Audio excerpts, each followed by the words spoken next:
Numbers 35. The Levites receive their towns.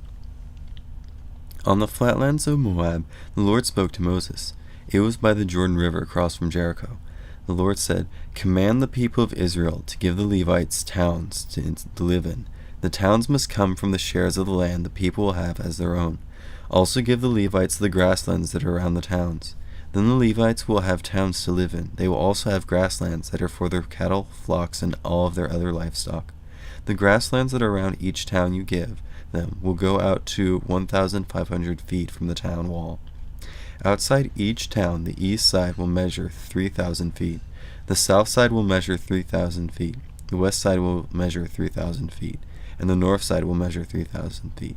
The town must be in the center. The Levites will have the area around it as grasslands."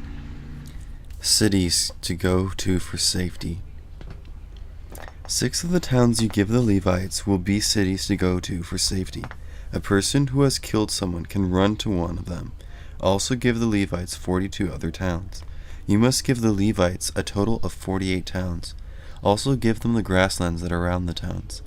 The towns you give the Levites must come from the land the people of Israel have as their own, so the number you give them from each tribe will depend on the size of the tribe's share.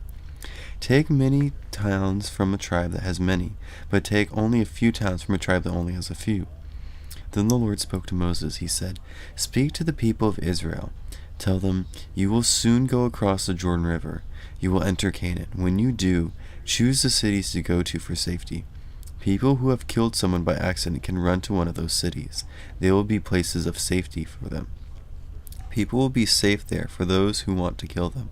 Then those who are charged with murder will not die before their case has been brought to the community court. 6 towns will be the cities you can go to for safety. 3 will be the east of the Jordan River. The other 3 will be in Canaan. Those 6 towns will be places where the people of Israel can go for safety. Outsiders and any other people living in Israel can also go to them for safety. So anyone who has killed another person by accident can run there. Suppose a person uses an iron object to hit and kill someone. Then he is a murderer. He must be put to death. Or suppose a person is holding a stone that could kill, and he uses it to hit and kill someone. Then he is a murderer. He must be put to death. Or suppose a person is holding a wooden object that could kill, and he uses it to hit and kill someone. Then he is a murderer. He must be put to death. The dead people's nearest male relative should kill the murderer. When he meets him, he should kill him. What if a person makes an evil plan against someone else? And what if that person pushes him so that he dies? Or what if that person throws something at him so that he dies? Or what if that person hits the other person with a fist so that the other dies? Then the person who does any of those things must be put to death. He is a murderer. The dead person's nearest male relative should kill the murderer. When he meets him, he should kill him. But what if a person suddenly pushes someone else without being angry? Or what if that person throws something at him without meaning to? Or what if that person does not see him and drops a stone on him that kills him? He was not the dead person's enemy. He did not mean to harm him. Then the court must decide between the person who did the act and the nearest male relative of the one who was killed. Here are the rules the court must follow. The court must provide a safe place for the person who is charged with murder. It must keep him safe from those who want to kill him. The court must send him back to the city he ran to for safety. He must stay there until the high priest dies. The high priest is the one who has been anointed with a holy oil. But suppose the one who has been charged with murder goes outside the city, and suppose the dead person's nearest male relative finds that one outside the city. Then the relative can kill the one who has been charged. The relative will not be guilty of murder. The one who has been charged must stay in that city until the high priest dies. Only then can the one who has been charged return home. That is what the law requires of you for all time to come.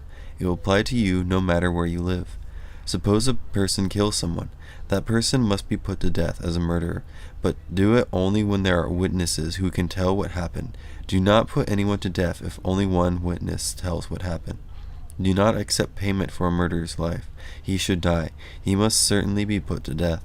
Do not accept payment for anyone who has run to a city for safety. Do not let him buy his freedom to return home.